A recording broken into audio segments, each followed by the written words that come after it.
friends. How are you today?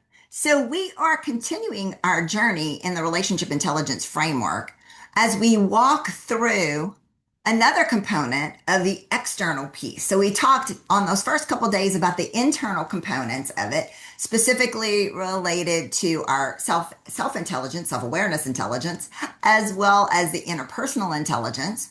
We talked client intelligence, and that's external. And then today we are talking about organizational intelligence, another external piece of it. And what that is, it's the internal relationships that we have with our colleagues, with our supervisors, with people that report to us. It's up and down and all around 360, right? And so it's realizing that sometimes we have to do internal selling as much as we do external selling. If we're talking about business development opportunities specifically, and additionally, it's those opportunities where we look at strategy, we identify, yes, we want to pursue these particular clients, knowing that it's the overall intent is really good for the organization. But it takes collaboration and it takes alignment with our internal peers. It also takes knowing who they are, who our internal collaborators are, and what their experiences lie. Because when we are selling services, we are not selling a company. People do not buy companies. People buy the people that work for those companies. And I always say, my product is our people. If I don't know our people, then I don't know anything that I'm selling. And so the first place that I would always start when I work for service-based companies in business development is getting to know the people as best as I possibly can. If I don't know the people, if I don't know where they came from, if I don't know what they like to do, if I don't know who they are and what makes them tick as people, then I don't know my product. And it's incumbent upon me to be out there in the community talking about them, right? It's also incumbent upon me to be identifying opportunities and whatnot. When I do business development full time, the client knows that I'm not designing, engineering, or building anything, nor do they want me to. But it is the people that work with me that are doing those sort of things. So with the life cycle, and every project is a little bit different, every pursuit is a little bit different. At some point in the process, I have to be able to turn the relationship over to an internal person to carry it forth and carry it to the close. Doesn't mean that I go away. I just go from the front to the back and I become more of the coach. I become more of the quarterback in terms of identifying when we need to do what and where we need to do what and those sorts of things, right? And so, but it takes strategy. It also takes those relationship pieces of it that we talked about earlier this week.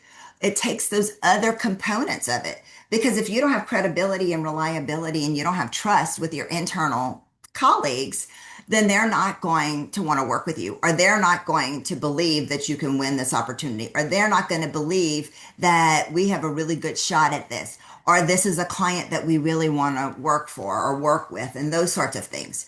If you don't know how you will come across internally to your peers, then they might glaze over. You might not be able to connect with them in the way that you want them to connect with you, and they may shut you down.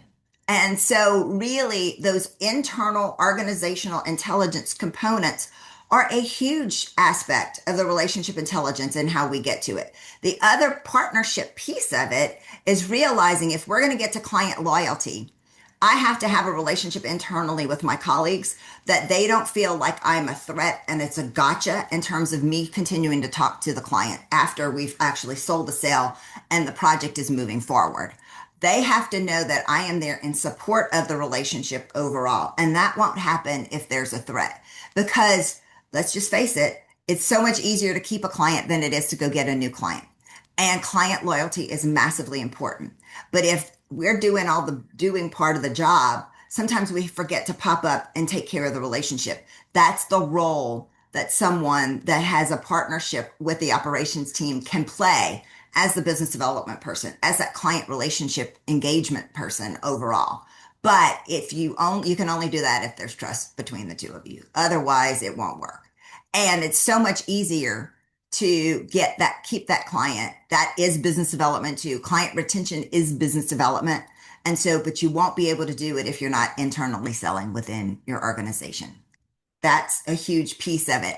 I highlighted it. I went super quick. So if you if you have any questions about that, don't hesitate to reach out. Stay tuned for the last piece coming up in the video next. You take good care. I'll see you soon.